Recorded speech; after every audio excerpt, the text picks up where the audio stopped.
राजस्थान की धरती, शौर्य और परंपरा की भूमि।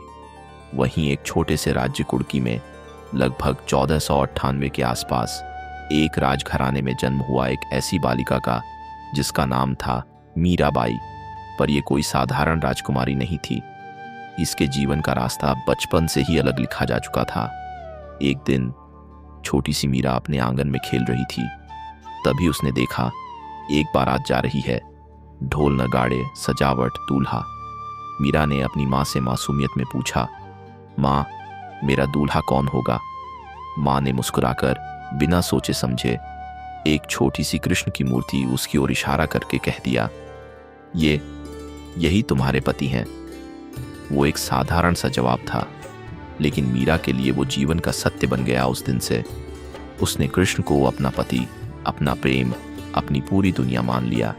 जहां बाकी बच्चे खिलौनों से खेलते थे, मीरा उस छोटी सी कृष्ण मूर्ति को सजाती, उससे बातें करती, उसे खाना खिलाती। वो सिर्फ पूजा नहीं करती थी, वो जीती थी कृष्ण के साथ। धीरे धीरे उसका ये प्रेम भक्ति में बदलने लगा।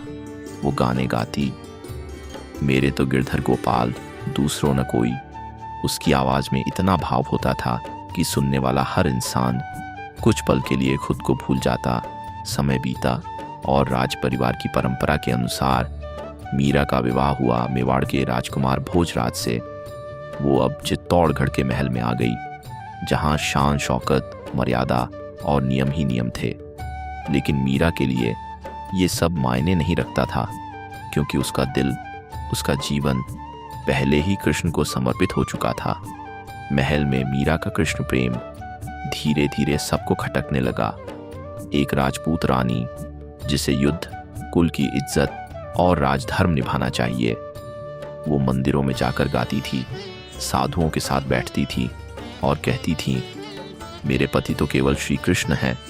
राज परिवार के लिए ये स्वीकार करना आसान नहीं था। उसे रोका गया, समझाया गया, लेकिन मीरा नहीं बदली, क्योंकि उसके लिए ये आस्था नहीं, प्रेम था। धीरे धीरे मीरा को तानों का सामना करना पड़ा। उसे अपमानित किया गया, कहा गया कि एक रानी होकर तुम ये सब कैसे कर सकती हो।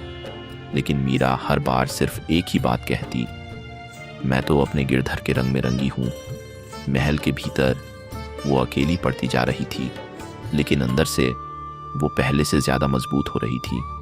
अब मीरा के लिए न समाज मायने रखता था, न ही राजघराने की मर्यादा। वो बस कृष्ण के प्रेम में डूबी जा रही थी। रातों में महल की खिड़की से चांद को देखती और सोचती, कहाँ हो मेरे कान्हा, कब आओगे? उसकी आंखों में इंतजार था, दिल में प्रेम और आत्मा में सिर्फ कृष्ण। क्या सच में एक इंसान इतना प्रेम कर सकता है कि दुनिया की हर चीज छोड़ दे?